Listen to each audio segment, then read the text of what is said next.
When Katsuki had asked if you wanted to go hiking with him on the next day off the two of you had off together, you were caught off guard. You knew that he liked to go hiking in the mountains when he had free time to do so, but he'd always go by himself. Not wanting to be rude or inconsiderate in him offering to take you on a hike, you said that you'd come with him.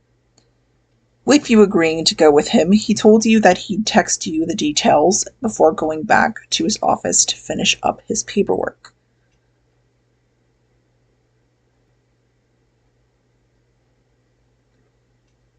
A week later, the day before your day off, you get a text from Katsuki telling you all the details about where you'll be hiking, as well as what time he'd be coming to pick you up in the morning.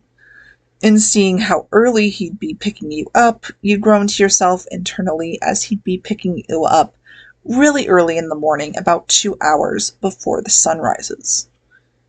You had tried to protest and tell him that he should come and pick you up a little bit later in the morning, but of course, Katsuki being Katsuki, tells you that he's going to be picking you up at that time, no ifs, ands, or buts about it. So, with that, you reluctantly responded with a, all right, fine. I'll see you in the morning. To which he responded with, yeah, that's what I fucking thought, dumbass.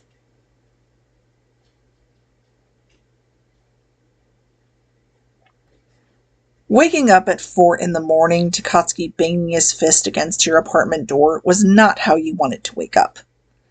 Opening the door, you tiredly glare at him as he stands there in the hallway, his muscular arms crossed over his chest. What the hell, Bakugo? You're gonna cause my neighbors to put in a noise complaint against me, you grumble. Yeah, whatever, dumbass, he says as he rolls his eyes. You ready to go or what? You sigh as you move your messy hair out of your eyes. Yeah, I'm ready. I just have to change. He nods.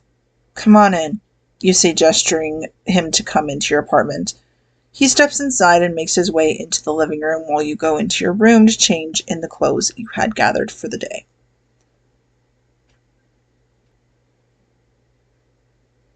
You sigh gently as you exit Bakugo's car in the trail parking lot, closing the door behind you, stretching your arms over your head, groaning as your muscles ache from sitting in the car for a while.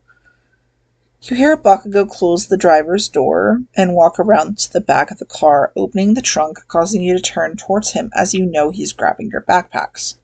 Here, he says to you, handing you your backpack. Thanks, you say, grabbing it from him, slinging the straps around your shoulders. You ready? He questions as he closes the trunk and slings the backpack over his shoulders before looking over at you. Yeah. You nod. And with that, the two of you start making your way up the trail.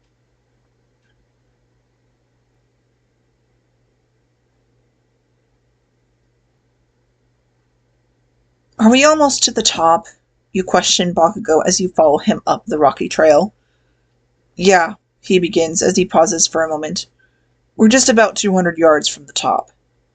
You sigh as you stop for a moment, grabbing your water bottle, taking a swig from it. You coming or what? Bakugo questions from about 100 feet up the trail. I'm coming. You reply as you place your water bottle back into your bag before following him up the trail to the summit.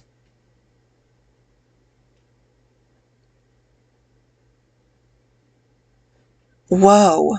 You gasp out as you finally reach the summit, standing next to Katsuki, looking out at the waterfall in front of you. Taking a step closer to Bakugo, you can't help but look over at him for a moment. He's looking out at the waterfall with a subtle smile on his face. You can't help but smile at the sight of him in that moment, as he looks so relaxed in this moment as he looks out at the waterfall. He looks comfortable. No wonder you go hiking so much, you state, which causes him to turn to you. This view is amazing. He lets out a hum in reply before he looks out at the waterfall again, which causes you to smirk as you see a faint blush on his cheeks. You step up to stand next to him, staring out at the waterfall, just enjoying the view.